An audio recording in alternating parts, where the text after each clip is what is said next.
Good afternoon, everyone, and welcome. Thanks for joining some very concerned citizens of Michigan today. I'm Bentley Johnson. I'm the Federal Government Affairs Director for Michigan League of Conservation Voters. Last May, almost exactly a year ago, the Trump administration ordered the JH Campbell Coal Plant, in the background here, which was slated to close, to remain open under the guise of a fake energy emergency. That 90-day order has now been extended 4 different times at a cost of $180 million at the end of March, just at the end of March of this year, and over $620,000 a day. The Campbell Coal Plant is Consumers Energy's last coal-fired power plant and one of the largest contributors to pollution in our state, from air pollution to climate pollution to coal ash. According to an analysis by the Clean Air Task Force, a nonprofit dedicated to reducing air and water pollution, the plant has led to 66 deaths, 17 heart attacks, nearly 150 asthma attacks, and roughly $1 billion in healthcare-related costs every year. At a time when the cost of everything is rising and utility bills are a top concern, closure of the plant was in the works for years and was projected to save Michiganders $600 million by 2040. The Trump administration's repeated orders are really about propping up outdated and expensive fossil fuels, as fossil fuel executives made tens of millions of donations to his election campaign. Our bills are already too damn high. Michiganders already pay the highest cost for energy in the Midwest for some of the worst service in the country by many metrics, and DTE and Consumers Energy were recently granted more than $500 million in rate hikes. That doesn't even include the ongoing costs of keeping the coal plant open, which Consumers is working to recoup from families and businesses in Michigan and in 10 other states. This is a clear example of how the Trump administration is making our energy costs more expensive and locking us into outdated, expensive fossil fuel infrastructure when we should be moving as quickly as possible to cleaner, more affordable energy options. Trump's order was originally sold as temporary, but now has been extended 4 more times and follows a nationwide pattern of forcing multiple outdated coal plants to stay open at a cost of $300 million plus, according to the Sierra Club. Coal plants are among the dirtiest and most dangerous polluters. They pose grave risks to both human health, our climate, and the environment, and are more expensive to build, maintain, and operate than clean energy sources such as wind and solar. As Consumers doesn't need the plant, it should fight back, as the owners of a plant forced to stay open in Colorado have. I want to take a moment to commend Attorney General Dana Nessel. Yeah, let's hear it for her. Let's hear it for her. She's been here today and she has led the fight on this on behalf of real people and ratepayers against the Trump administration. She has been out front on this issue, legally challenged the Department of Energy's move to force the Campbell plant to stay open, and she was involved in the original settlement that created the plan for closing the plant that was approved by the Michigan Public Service Commission and other regulators as well. However, I do want to highlight that, on the other hand, some members of Congress, like Representative Bill Huizenga, are cheering the Trump administration on, despite the proven increases in costs and health impacts of keeping the outdated plant open. And so, together with concerned citizens from the local area and around the region, we're calling on state and federal lawmakers to push back on the Trump administration's reckless and expensive energy policies to protect our health, our Great Lakes, and stop our energy rates from skyrocketing. So you'll hear from the Attorney General in a moment, and you'll also hear from a number of people who have different perspectives to share, and I will introduce each of those people before they come up to the podium. But now I'm pleased to welcome State Attorney General Dana Nessel.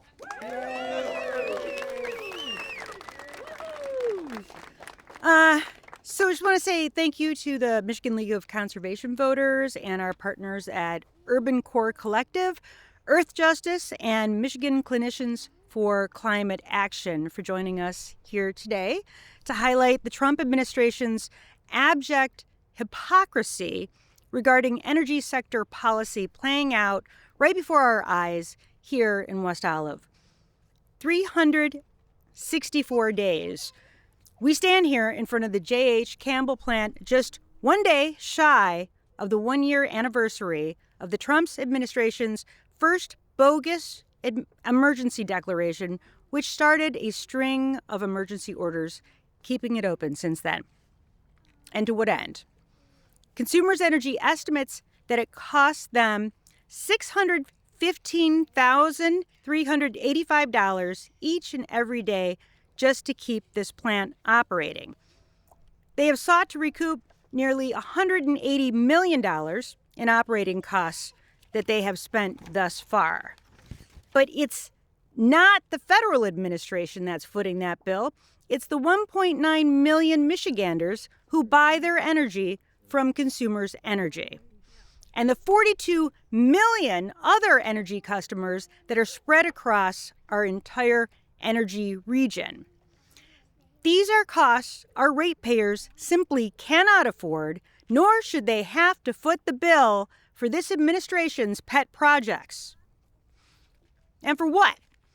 On his very first day back in office, President Trump signed an executive order that falsely and improperly declared a national energy emergency. And since then, in defense of this fake energy emergency, the federal government has cited a number of reasons this plant is allegedly needed. Plans to close coal plants in other parts of the nation, rising temperatures, and data centers. Let's be clear. U.S. energy production remains at an all-time high, and major energy companies have stated that they do not plan to increase output because of this nonsensical order. And if their motives weren't transparent enough, the order also excludes wind, solar, and batteries, which are among the cheapest and cleanest modern energy sources that exist today. The Trump administration is crying wolf over a non-existent energy emergency, while at the same time undermining every effort made to increase the efficiency, affordability, and reliability of domestic energy markets. The real energy emergency is the one Trump himself is creating. That's right. Now, over the last year and change, my office has filed more than 50 lawsuits against the federal government. And as a result, we've been able to preserve more than $2.6 billion in funding for vital programming that the Trump administration tried and failed to steal from our communities. On the environmental front, we've successfully thwarted the Department of Energy's attempt to place an arbitrary cap on reimbursement for state-run programs to weatherize homes for better efficiency, monitor supply chains, and forecast the state's future energy needs. We have sued to restore the grants for the construction of electric vehicle charging ports and to unfreeze federal approvals necessary for the development of wind energy projects. We've restored $29 million in funding for municipalities to complete 24 open projects across the state, proactively fortifying their local infrastructure against natural disasters.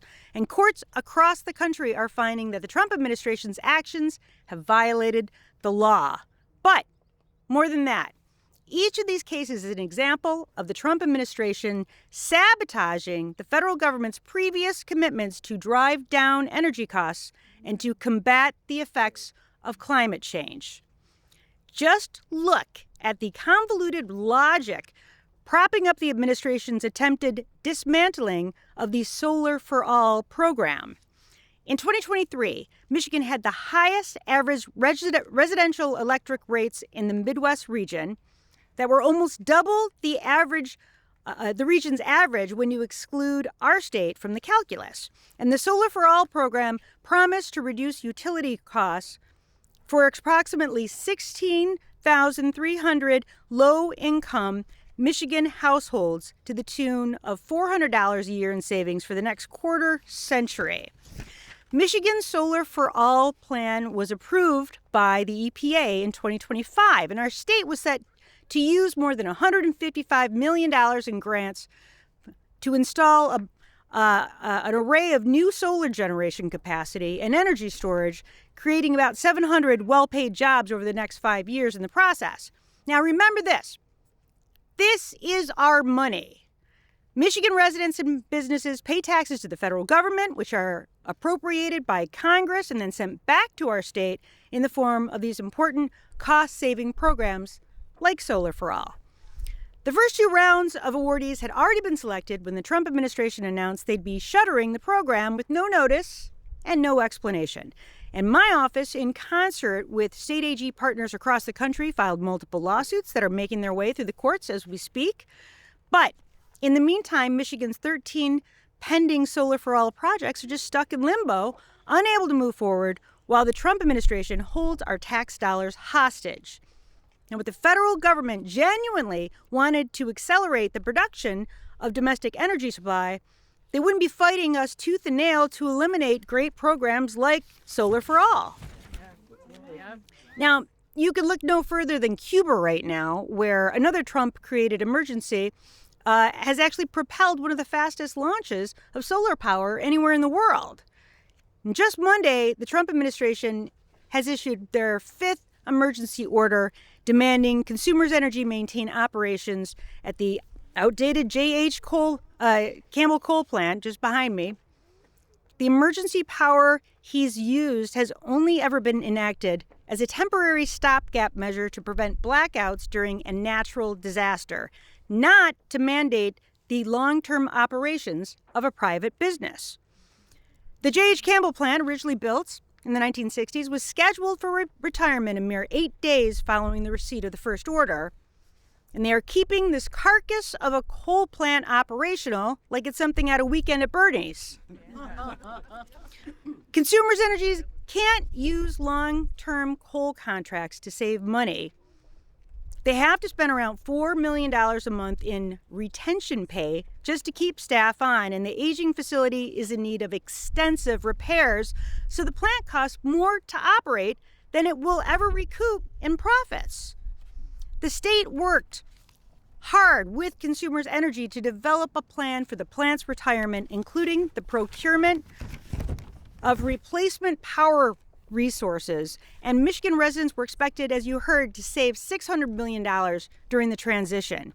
Now, last week, my department went to the U.S. Court of Appeals for the D.C. Circuit for oral argument challenging the validity of the first emergency order.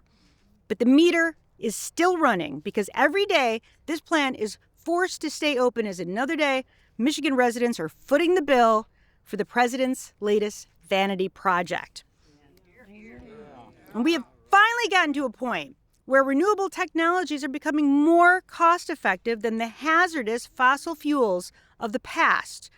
Michiganders are starting to recognize that our reliance on analog technologies, especially in the energy sector, is taking its toll both on our environment as well as on our economy. And now is the time to act with great urgency, to invest in solutions for the future and not roll back the minimal progress that we've made so far. The Trump administration wants you to believe that we are suffering from an unprecedented energy emergency, but their actions tell a much different story. And I am grateful to be here today with our partners to set the record straight.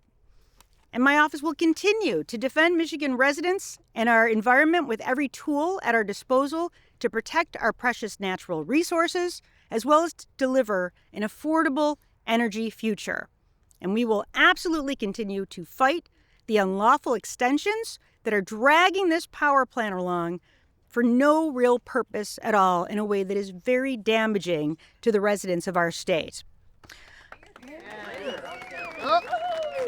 So, thank you for having me. Thank you all for your support. Thank you for the work that you guys are doing to have a future for our kids that is affordable and also that is safe for all of us. So, thank you. Thank you, Attorney General Nessel. Thank you, Attorney General. Very much appreciated. Next up, we're going to hear from local resident Dr. Don Scheel, MD. Yes, I'm Don Scheel. I'm a 37-year resident of Port Sheldon Township here, just living 2 miles north of here. And I'm a retired physician concerned about the wide-ranging health effects of keeping the plant open. For decades, we've been aware of that CO2 from burning coal results in atmospheric warming and many adverse health effects. And this plant sends 9 million tons of CO2 into the atmosphere every year. Maybe outside voice a little bit. Maybe folks are having I'll try. Yeah. Coal burning also releases numerous toxic substances, including sulfur dioxide, nitrogen oxides, mercury, fine particulates, thousands of tons per year of these. And the health outcomes from these exposures are well documented. We know they're toxic to the lungs, adding to the high rates that we have of asthma, COPD, and lung cancer. But I also want you to picture how the particulates from this plant cross from your airways and into your bloodstream. And from there, they travel to every organ of your body, increasing the burden of heart disease, numerous cancers, reproductive failure, and dementia, among many others. These outcomes result in a great deal of suffering, as well as reduced productivity and increased health care costs. Excuse me.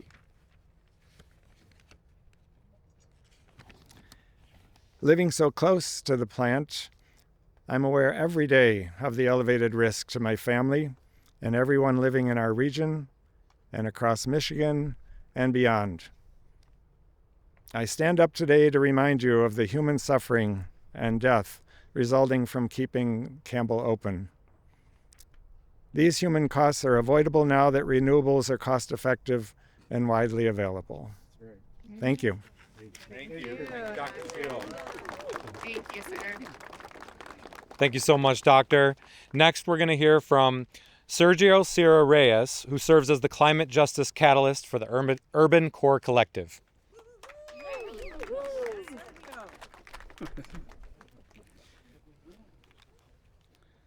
My name is Sergio Sierra Reyes. I'm the climate justice for the Urban Core Collective. For the last 6 years, we've been fighting for energy justice on behalf of those most vulnerable in our community.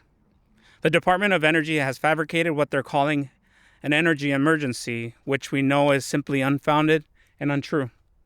The Department of Energy, this administration is beholden to the coal industry and is set on making climate and environmental inequities worse for communities on the front lines.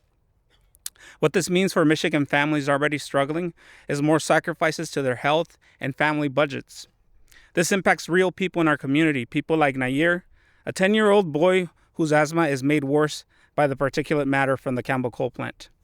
I heard it firsthand from his mother, Frederica, who doesn't just have to worry about her son's health, but also the outrageous bills she has been getting, and which will now increase because of the Campbell Coal Plant. May 1st is when the largest increase ever approved by the Michigan Public Service Commission to consumers' energy took effect. Michigan families will be splitting the cost of the $276.6 million rate hike on top of what they were already paying. And now they're being asked to endure another over $600,000 a day to keep Campbell running. In 2021, the UCC intervened on behalf of the community to close the Campbell Coal Plant and the Consumers Energy Integrated Resource Plan. This was a year-long process with thousands of public comments submitted to the Michigan Public Service Commission. Many other organizations were also involved in the case, and we negotiated Consumers Energy to close the coal plant in a legal and arduous process, which is now being trampled on by this administration's executive order. This is not just a threat to our democracy, but to public health and the environment. In the Roosevelt Park neighborhood of Grand Rapids, a neighborhood which is 75% people of color, when you account for the proximity to Highway 131, the hundreds of trucks which speed through their neighborhood per hour, the county incinerator that's 1 mile upwind, these cumulative impacts on our most vulnerable, it's a catastrophe, the full impacts of which we won't know for many years. We urge the public, we urge elected officials, and advocacy organizations to remain vigilant to federal overreach. We ask you to demand that this administration close this power plant and make our community whole again. Thank you. Thank you, Sergio. Next, we'll hear from Kareem Scales, who is the NAACP Greater Grand Rapids Environmental Justice Committee Chair and CEO of Scales Consulting. Thank you, Kareem.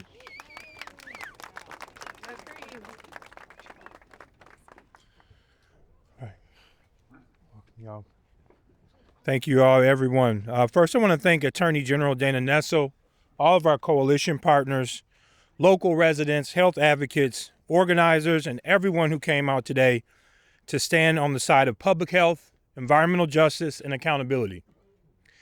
My name is Kareem Scales. I am the chair of the NAACP Greater Grand Rapids Environmental Justice Committee, the CEO and founder of Scales Consulting, LLC, a founding member of the Community Collaboration on Climate Change, and a member of the Michigan Advisory Council on Environmental Justice. But more importantly, I stand before you today as a father, a son, and someone who has spent years organizing alongside communities that are too often overlooked, overburdened, and forced to carry the consequences of environmental harm. And after Monday's announcement of yet another 90-day federal extension for the Campbell Coal Plant, communities across Michigan are frustrated, exhausted, and deeply concerned. Because this should not be a partisan issue. No parent, regardless of political affiliation, wants their child breathing polluted air or paying higher utility bills to subsidize outdated coal plants. What we are witnessing is not an energy emergency. It is a political decision that continues to prioritize fossil fuel interests over people's health, economic stability, and environmental justice. This plant was already scheduled to close after years of planning, regulatory review, and public engagement. Experts determined it was no longer needed. Consumers' Energy planned for this transition. Yet, despite all of that, Michigan families are now being forced to absorb the financial and health consequences of keeping one of the dirtiest coal plants in our state operating longer than necessary. The NAACP has long understood that civil rights and environmental justice are inseparable. Clean air is a civil right. Clean water is a civil right. The right to live in a healthy community should not depend on your zip code, your race, or your income.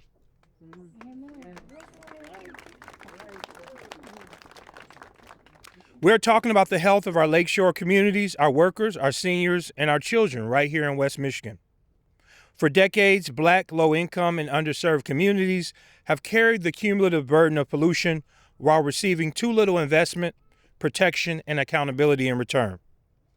Environmental justice is also economic justice. Families cannot continue to pay higher utility costs while also paying the health consequences of pollution. At a time when the cost of living continues to rise, we should not be doubling down on expensive, outdated coal infrastructure. We should be investing in cleaner, healthier, and more affordable energy solutions that create jobs, improve public health, and move Michigan forward. Clean energy delivers. And so today we're calling on federal leaders to stop extending the life of this coal plant. Stop forcing Michigan families to absorb these unnecessary costs and start investing in a clean energy future that prioritizes people over pollution. Because the future of Michigan should not be built on extending the past. It should be built on justice, sustainability, accountability, and the health of all Michiganders and our communities. Thank you.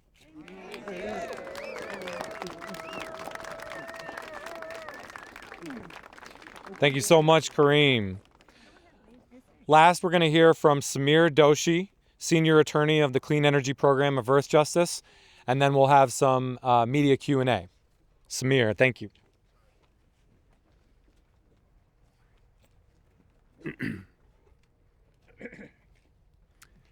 Good afternoon.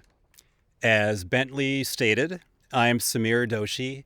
I'm an environmental and energy attorney with Earth Justice.